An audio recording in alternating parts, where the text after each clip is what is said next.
মহকুমা শাসকের নির্দেশ অনুযায়ী বাস রুটে অটো ও টোটো চলাচল নিয়ন্ত্রণে আনতে বৃহস্পতিবার আরামবাগ বাস স্ট্যান্ডে প্রশাসনের তরফে একটি সচেতনতামূলক অভিযান চালানো হয়। এই অভিযানে উপস্থিত ছিলেন পরিবহন দপ্তরের এআরটিও টেকনিক্যাল অফিসার আধিকারিক সহ আরামবাগ ট্রাফিক পুলিশের ওসি সহ অন্যান্য প্রশাসনিক কর্মীরা। অটো টোটো চালকদের অনুরোধ করা হয় তারা যেন শুধুমাত্র লোকাল রুটেই তাদের যানবাহন চালান এবং বাস রুটে যানজট সৃষ্টি না করেন।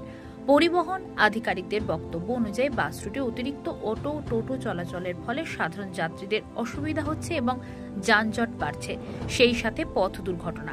এই পরিস্থিতি এড়াতে আগাম সতর্কতা ও সচেতনতা গড়ে তোলার উদ্দেশ্যে এই উদ্যোগ নেওয়া হয়েছে বলে মহকুমা প্রশাসনের পক্ষ থেকে জানানো গেছে। রাজ্য সড়কের পাশে যদি কোনো অটো বা টোটো দাঁড় করানো থাকে সেক্ষেত্রে আইন ব্যবস্থা নেওয়া হবে।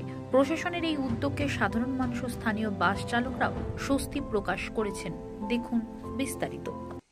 আজকে অ্যাকচুয়ালি আমাদের উদ্বোধন কর্তৃপক্ষ আমাদের মহকুমা শাসকের উদ্দেশ্যে আমরা গতকাল থেকে স্পেশাল ড্রাইভ শুরু করেছি অটো এবং টোটো ধরার জন্য, যারা বাস রুটে চলছে।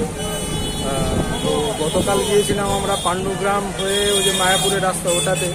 আজকে আমরা বাস স্ট্যান্ড এলাকাতে আমরা এই কাজটা করছি, যাতে অটোগুলো বা কোনো টোটো যেন বাস রুটে চলাচল না করে, কারণ সেখানে যেরকম লাইফ রিস্ক থাকছে সাধারণ যাত্রীদের, তার কারণ যে কোনো সময় অ্যাক্সিডেন্ট ঘটতে পারে। ওই জন্য বাস রুটে না চলে, তারা লোকাল রুটগুলোতে চলে যেন, এবং বাসগুলো বাসের রুটে চলতে পারে, যাতে কোনো রকম সমস্যা না হয়।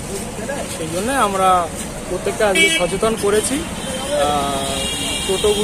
টোটোর যারা ওনার্স আছেন তাদেরকে প্রত্যেককে বলেছি আমরা যে তারা যেন লোকাল রুটে চালান, কোনো বাস রুট বা হাই রোডে, স্টেট হাইওয়ে বা ন্যাশনাল হাইওয়েতে তারা না ওঠেন, এবং যাতে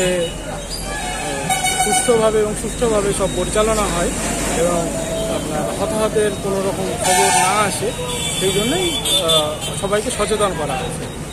কে কে উপস্থিত ছিলেন? আচ্ছা, আমাদের সঙ্গে উপস্থিত আমাদের এয়ারটেল সাহেব আছেন, আমাদের টেকনিক্যাল সাহেব, মোটর ভেহিকেল ইন্সপেক্টর টেকনিক্যাল সাহেব আছেন, রাজশীল সাহেব আছেন, এবং ওসি ট্রাফিক আরামবাগ।